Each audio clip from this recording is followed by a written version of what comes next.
Tantangan ekonomi di tahun 2023.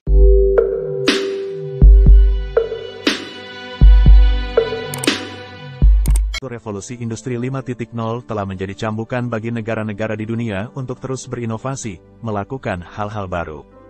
Melakukan inovasi, mengikuti perkembangan zaman dan melakukan perbandingan juga penelitian secara berkala merupakan hal yang penting sekarang. Sebab, jika tidak, orang tersebut akan mudah tenggelam di tengah gemerlap usaha dan pencapaian orang lain. Tentu saja mengikuti perkembangan zaman bukanlah hal yang mudah. Ada berbagai tantangan yang harus dilalui dengan strategi yang tak kalah hebatnya. Di lain sisi, tahun 2022 ini merupakan tahun di mana dunia pulih dari guncangan ekonomi global yang kacau pasca COVID-19.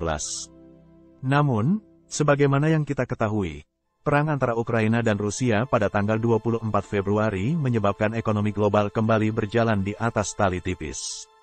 Sebab, perang antara kedua kubu ini menciptakan ketegangan geopolitik. Tentunya hal ini memberi dampak besar pada rantai pasokan dan distribusi. Karena hal ini, pemulihan ekonomi global menjadi sangat sulit. Berkaca dari kedua hal ini, tentu kita harus menetapkan sikap agar bisa melangkahkan kaki dengan lebih pasti.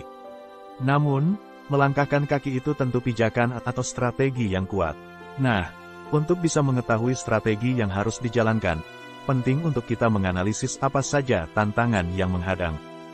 Dengan demikian, kita bisa memahami apa saja yang perlu kita persiapkan dalam menghadapi tantangan ekonomi. Selain menjadi lebih matang, kalian bisa menjadi lebih percaya diri dalam menghadapi hal-hal yang mungkin muncul secara tidak terduga. Nah, pertanyaan yang selanjutnya muncul adalah, apa sih tantangan ekonomi di tahun 2023? Sebelum masuk ke pembahasan utama, jika kalian menyukai video-video kami, jangan lupa klik tombol like, komen dan share, ya. Dengan demikian, kami akan semakin semangat untuk membuat video-video yang sejenis.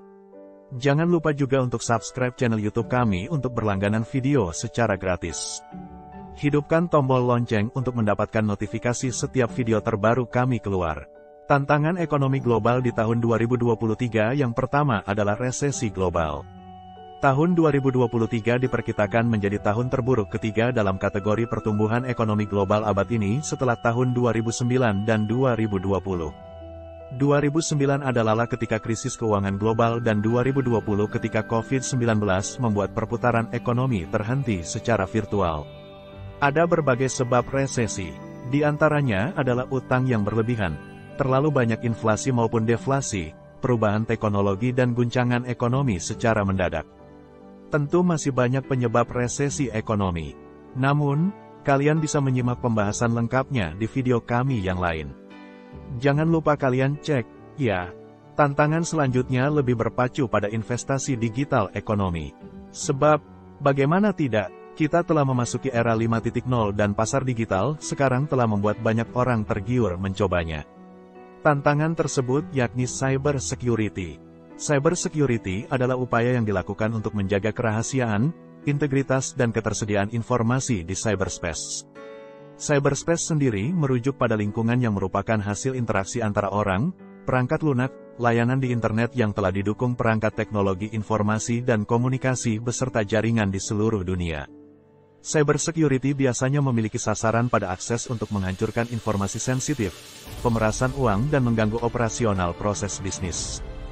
Dari sini kita bisa simpulkan bahwa cybersecurity merupakan keamanan siber sebagai tindakan preventif untuk melindungi sistem komputer dari serangan digital. Selanjutnya adalah persaingan yang semakin ketat. Hal ini sudah kita singgung di awal video. Benar sekali, persaingan yang semakin ketat. Perekonomian 2023 yang lebih condong pada perekonomian digital, tentu membawa persaingan pasar yang semakin ketat. Sebab, e-commerce mengalirkan berbagai jenis produk yang sama, namun dari asal yang berbeda-beda. Dengan begitu, tentu konsumen memiliki pilihan yang sangat beragam jumlahnya. Maka dari itu, sebagai pemasok, kalian harus memiliki hal yang memiliki keunggulan komparatif. Sehingga, produk atau jasa yang kalian tawarkan tidak akan tenggelam. Walaupun, perlu dicatat bahwa bukan hanya inovasi yang berpengaruh pada usaha kalian. Sebab, ada kalanya produk luar menjual produk yang sama dengan harga yang jauh lebih murah. Faktor inilah yang membuat produk-produk lokal kita tidak berkembang dan terus tergerus. Maka dari itu, Perlu adanya sinergi dari pemerintahan dan swasta agar produk lokal bisa berkembang dengan baik. Tantangan keempat adalah sumber daya manusia yang tersedia. Sumber daya merupakan hal fundamental yang harus dimiliki bagi setiap orang. Sebab, kualitas manusia tentu akan menentukan apa yang dihasilkannya. Tak hanya itu, manusialah yang menyelesaikan masalah dan menciptakan hal baru. Sayangnya, terdapat data dari Google bahwa Asia Tenggara merupakan pemasok daya profesional paling minim yang ada. Faktanya, banyak sekali tenaga kasar yang masih mendominasi pertumbuhan ekonomi di Asia Tenggara. Tentunya hal ini bukanlah hal yang bisa diselesaikan dalam waktu 1 atau 2 hari.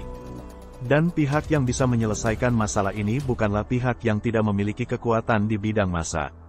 Maka dari itu, pemerintah harus bekerja sama untuk memberi edukasi pada masyarakat. Tak hanya itu, pemerintah harus menyiapkan sistem, baik itu pendidikan maupun ekonomi yang mendukung tumbuh kembang masyarakat.